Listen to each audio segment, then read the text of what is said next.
Hello everyone. Greetings of the day. I, Geeta Jain, science teacher of class 6, welcome you all. I'm here with part 3 of chapter 7, Getting to Know Plants. In part 1, we have studied about the types of plants. We have classified the plants on the basis of their size, type of stem, and branching out. In part 2, we have studied about the systems present in the plants, root system and shoot system. Then we started with the shoot system. In that we have studied about the stem. We have studied about the functions of the stem. In today's session, we will study about the leaf.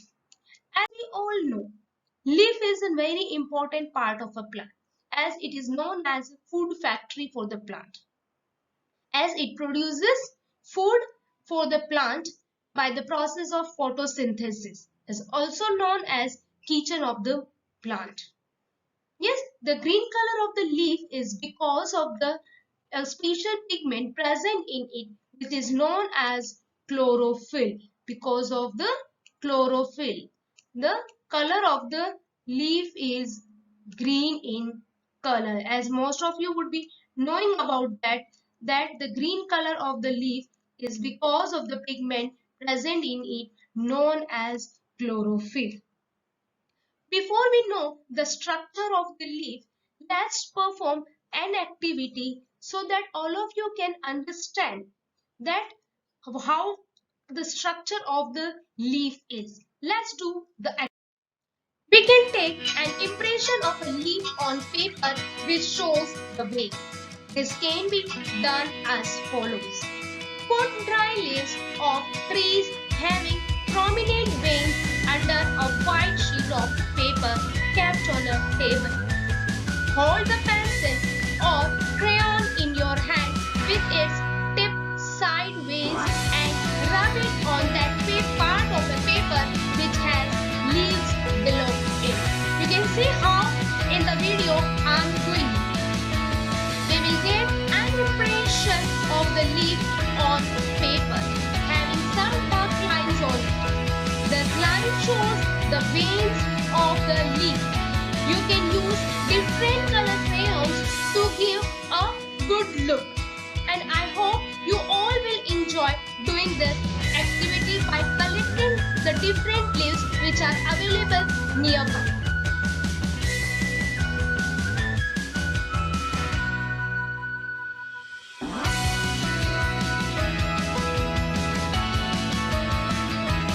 I think this will be a great fun for all of you.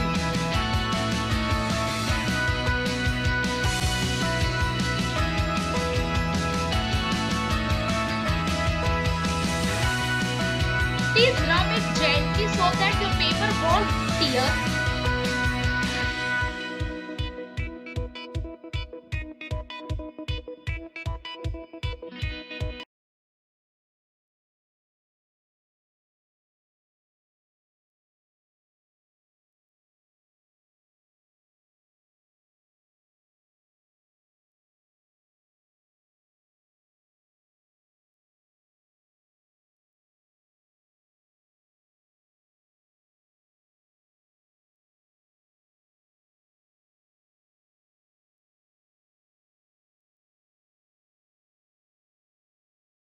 Parts of a leaf.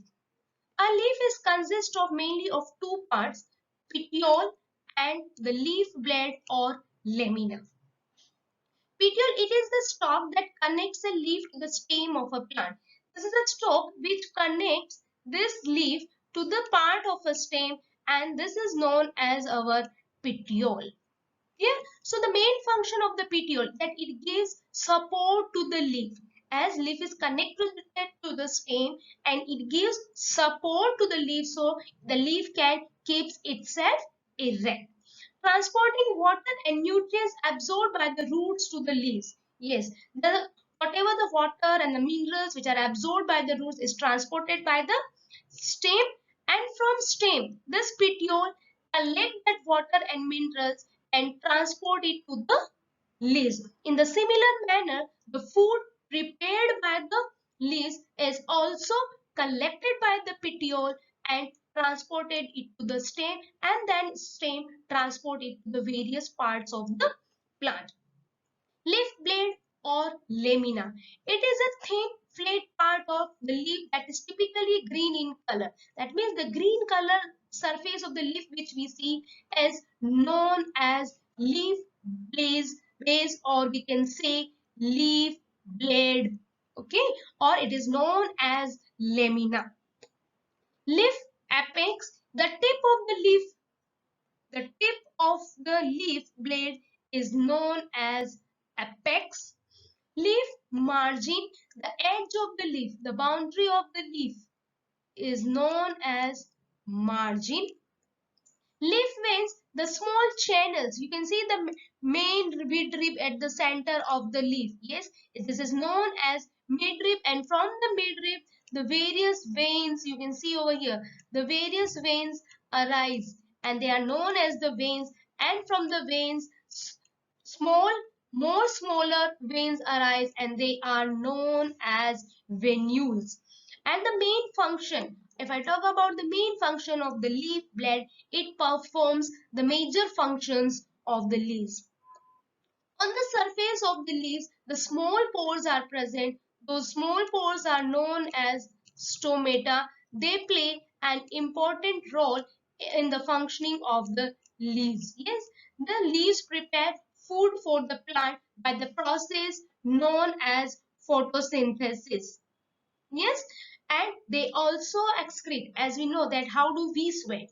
In the similar manner, plants also excrete the excess amount of water by the process known as transpiration. So the excess water which has been evaporated by the surface of the leaves, that process is known as transpiration. About photosynthesis, transpiration, these are the functions of the leaves which we will discuss in the next slides.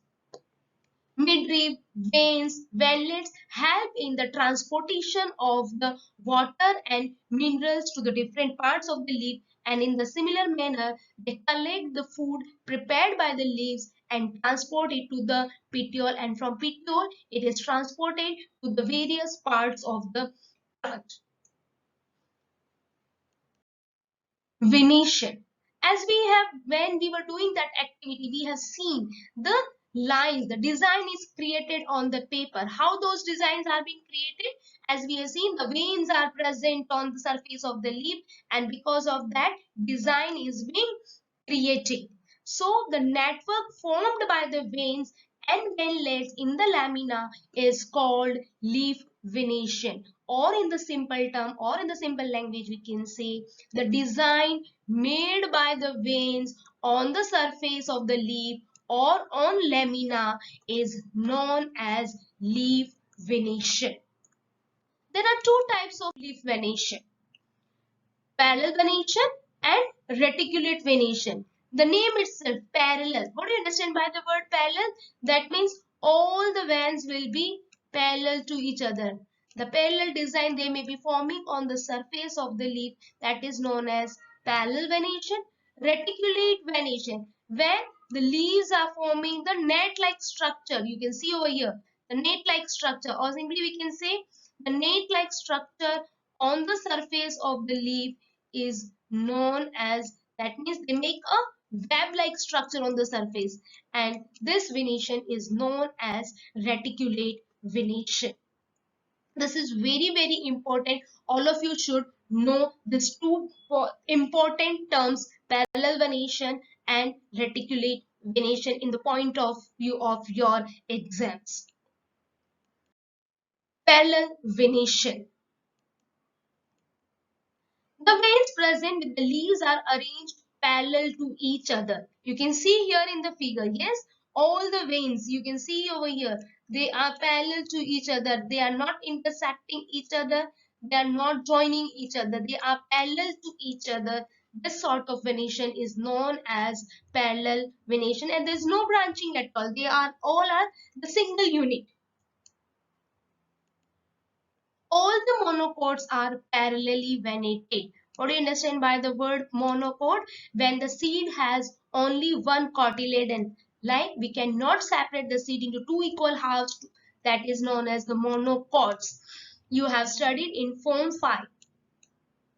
The plants having parallel venation will always have fibrous root. This is a very important topic which all of you should know, like the math sums. Yes, the plants which have parallel venation will always have fibrous root. That means without uprooting the plant, we can come to know by looking at the leaf impression. If they have parallel venation, that means the plants will have the fibrous roots. About the roots, the fibrous roots and the taproot, these are the two types of roots we will study in the when we will study about the roots. I'll just give you the brief introduction about it. That fibrous root, that means from the base of the stem, all the roots comes out. There is no main root in that. All the roots are similar in size. This sort of structure they form. This is known as your fibrous root. That means from the base of the stem, all the roots comes out. This is a fibrous root. So use very important. The plants having parallel venation will always have fibrous roots. So when you look at the leaves, you can come to know, or you can directly say that it has fibrous roots. The examples are wheat, rice, grass, maize, etc. Reticulate venation. When the veins are arranged in either wave-like or a network-like all over the lamina. That means when the veins, you can see over here how they are forming the network. They are entangled with each other and making a network on the surface of the leaf. You can see over here how they are forming the network. Yes, this sort of venation is known as reticulate venation. The dicots have reticulate venation. So the clear difference you have got in the reticulate venation and the parallel venation. Parallel venation is found in monocots, while the reticulate venation is found in dicotyledon seeds. That means the seeds which can be divided into two equal halves are known as dicotyledons. The plants having reticulate venation will always have taproot. How we have seen in the previous slide, the plants having parallel venation have fibrous root, while the plants having reticulate venation have taproots. Taproots, in this, what happens? The stem, from the stem, the main root comes. The main root arises from the base of the stem, and from that the lateral roots comes out. That means this is a primary root, and from that the secondary roots comes out. That means this has a main root and it is known as a taproot. So by looking at the leaves impression, we can identify whether the plant has taproot or fibrous root. Again, it is very important. All of you have to learn it. The plants having parallel venation will have fibrous root. The plants having reticulate venation will always have taproots.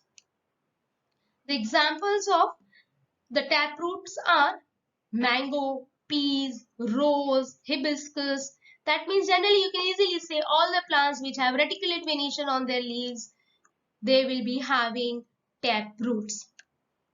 I hope you all understood about the leaf. In the upcoming video, we will learn about the functions of the leaves. Thank you everyone and keep learning.